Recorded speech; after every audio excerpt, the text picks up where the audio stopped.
And you don't even have to look for that hot low because it coming. is right there outside all over central Indiana this morning as you get a beautiful live look in downtown Indianapolis. Love that shot. And unfortunately, we're dry and that heat is sticking around. So hopefully you've gotten used to it. Yep.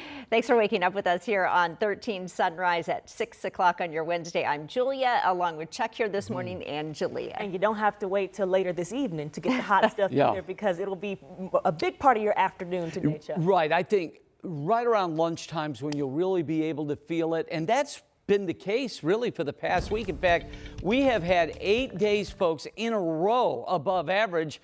Going to make it 9 today. However, I will tell you, this is the coolest time of the morning so far. We have dropped to 59 in Indy. And how about Fishers? That's pretty cool at 51, 55 in Plainfield, and 60 in Richmond and Muncie, but 52 this morning in Lafayette. So basically the northwest side of Indianapolis up to Lafayette, that's where we're finding overall the coolest temperatures this morning. Now our muggy meter does not exist because the dew points are so low, many in the 40s. The dew point in Indianapolis is 50, and I will take this heat any day without that oppressive humidity. No rain here. The rain that we had in Kentucky and along the Ohio River, backing up with that area of low pressure into Pennsylvania and the Virginias later on today. So as we go through the next few days, humidity is not going to be an issue. Look at this. Even Monday and Tuesday, it'll be in the low 60s, but heat certainly will, as this heat continues just to build with the jet stream, allowing this to flow. And this big area of high pressure coming out of Mexico into Texas by Friday is going to really spread warm air in our direction. But later on today, we'll go from 74 at recess time all the way to a high of 87 degrees later on today. We had some issues on the south side, but how are we doing now? Well, I got a different issue. Uh-oh. Not a big one, but we do have a couple stalled vehicles that looks like they are blocking perhaps one travel lane and the shoulder. This is the south side. These lanes here, 465 westbound as you're approaching US 31.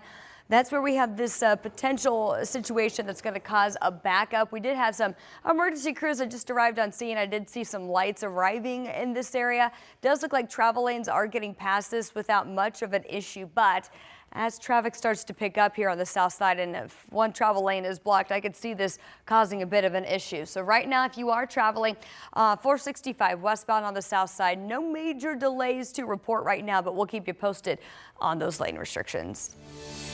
Thank you, Lindsay. Well, this morning, there is a big push to crack down on illegal street takeovers and those spinning events you hear about after several of them turned violent over the weekend. A lot that we've showed you here on Sunrise. A lot of that chaos caught on camera as you showed people doing those burnouts and some even lighting the street on fire.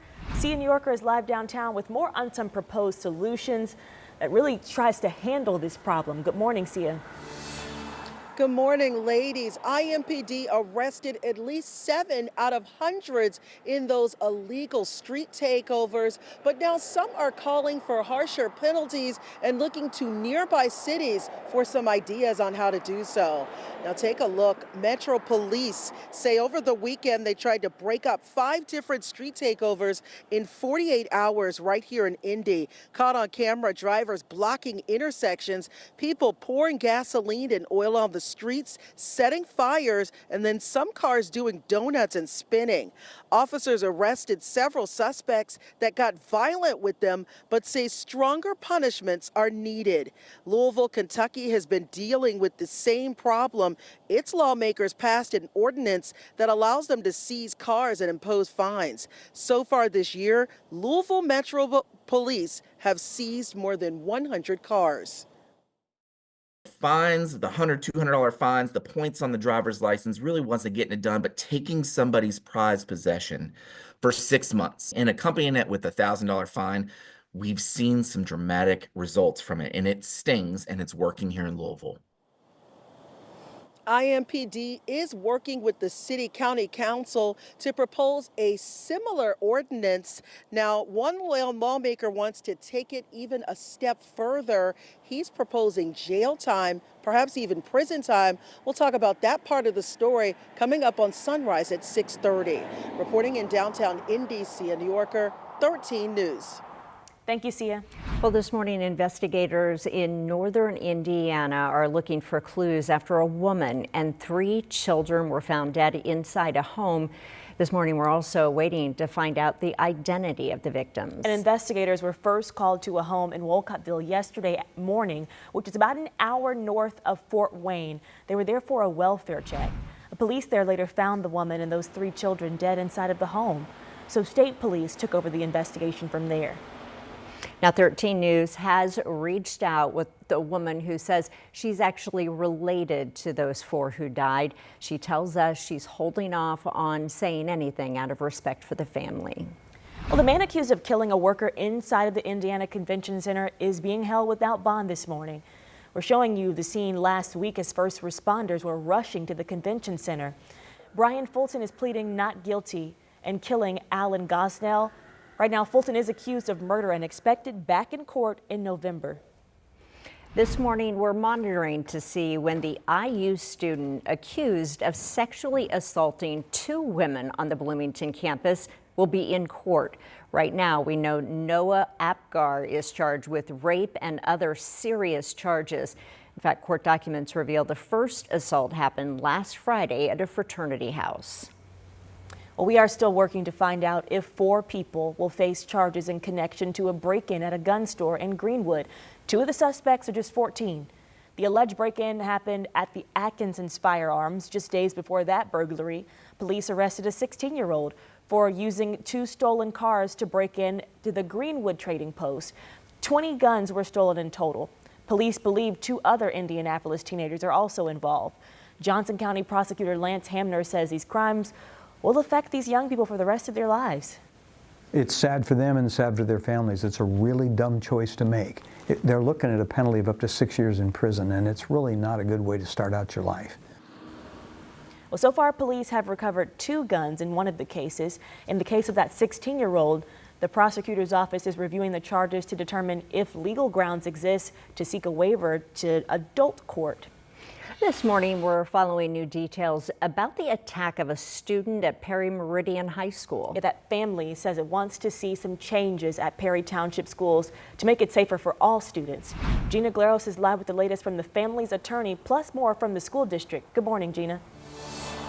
Good morning to you, Julia and Julia. An attorney tells us that students don't even want to go to the bathroom at Perry Meridian High School out of fear of being attacked.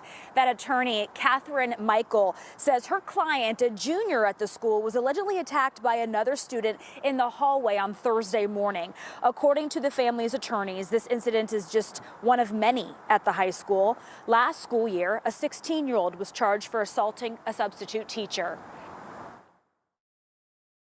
I think what's really heartbreaking about these situations is that children are going to school in fear.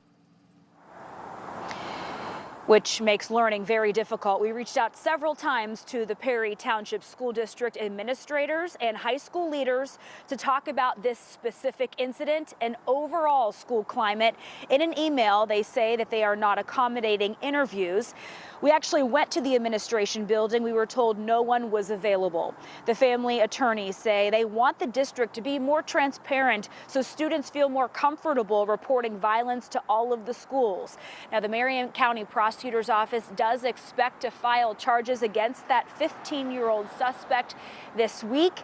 Ladies, he will not be charged as an adult. These charges will be through juvenile court.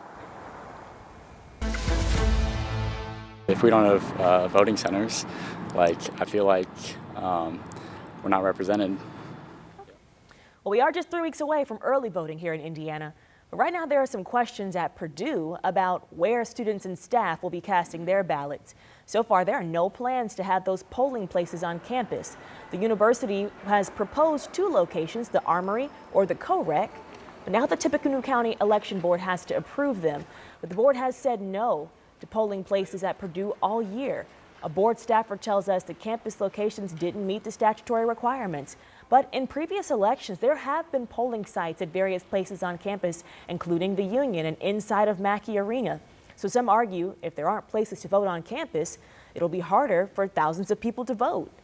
We're just asking to have a way for students and people who work here on campus to vote easily. We've had it at the Union, we've had it at Kroc, we've had it at Mackey, and we've had early voting and election day voting here, and now we have neither. So just yesterday, the state Democratic Party called out Purdue and the county election board, saying that it's wrong not to have those voting sites on campus.